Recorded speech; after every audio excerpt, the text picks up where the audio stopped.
Shalom, selamat sore dan selamat datang dalam program Pendeta Menyapa Jumat Indah Menyambut Sabat. Program ini hadir setiap minggunya pada hari Jumat sore untuk menemani Anda dan keluarga menikmati berkat Tuhan sebelum kita memasuki hari Sabat bersama saya Pendeta Rois Panjaitan.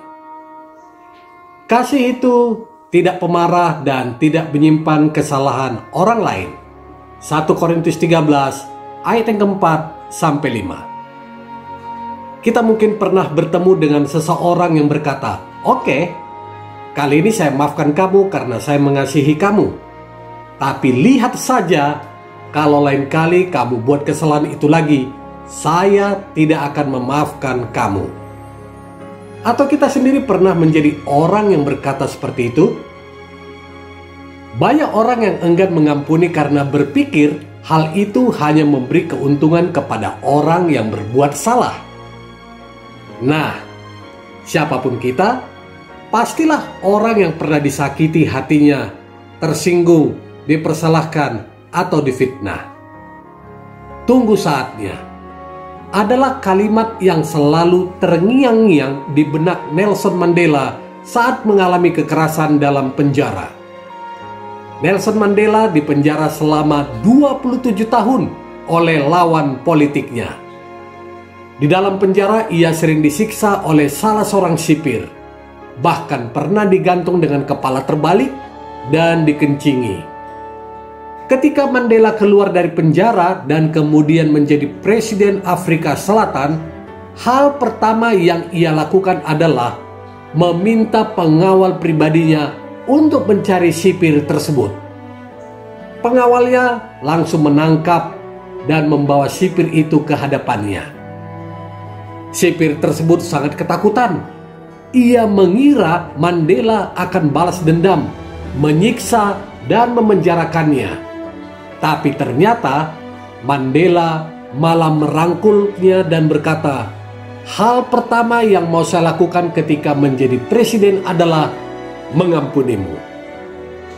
Mandela tidak dikuasai kebencian atau niat buat balas dendam terhadap mereka yang telah memperlakukannya dengan jahat. Dia ajarkan pada kita bagaimana membalas kejahatan dengan kebaikan, kebencian dengan kasih. Cerita pengampunan Nelson Mandela menjadi kisah yang menginspirasi kita. Saat dia tidak menggunakan kekuatan itu, dia memilih untuk mengampuni dan menyerahkan segalanya pada Tuhan. Tindakannya mengampuni itu sama seperti seseorang yang dengan sengaja tidak menggunakan tangannya untuk balas memukul saat dipukul. Dan itu tidak mudah. Seorang yang bernama Bernard Meltzer mengatakan, ketika Anda memaafkan, memang Anda tidak bisa mengubah masa lalu, tetapi Anda bisa mengubah masa depan. Pengampunan yang sejati tidak menyimpan kesalahan.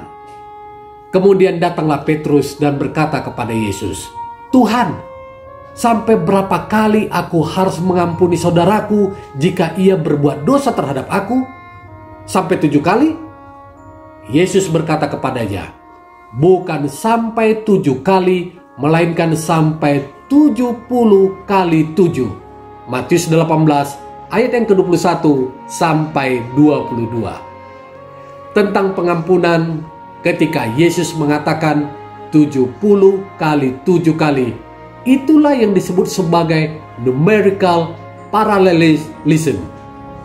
Artinya adalah bahwa ketika orang berbuat salah lagi kepada kita, maka kita pun perlu mengampuni mereka. Maksudnya, sampai kapanpun mereka melakukan kesalahan, kita tetap mengampuni mereka. Alasannya adalah karena kita telah mendapatkan pengampunan dari Tuhan. Saudaraku, memang benar, Allah tidak pernah memeriksa beberapa kali Dia telah mengampuni kita. Jika tidak, kita semua sudah kehabisan kuota. Alkitab penuh dengan janji-janji yang menghubungkan pengampunan dengan angka 7, angka yang melambangkan kepenuhan dan kesempurnaan. Itulah alasannya luka yang dalam berasal dari orang lain tidak dapat disembuhkan kecuali melalui proses pengampunan. Bagaimana terbebas dari semua masalah serta luka masa lalu, dan juga untuk bebas dari semua akibat-akibatnya yang terus mengganggu? Kita harus mengampuni. Ini adalah mutlak, dan Allah tidak akan mengubah pendiriannya terhadap hal ini. Selamat menyambut hari Sabat Tuhan yang kudus. Terima kasih telah bergabung dengan program Jumat Indah Menyambut Sabat. Sampai jumpa di kesempatan selanjutnya. Tuhan Yesus memberkati.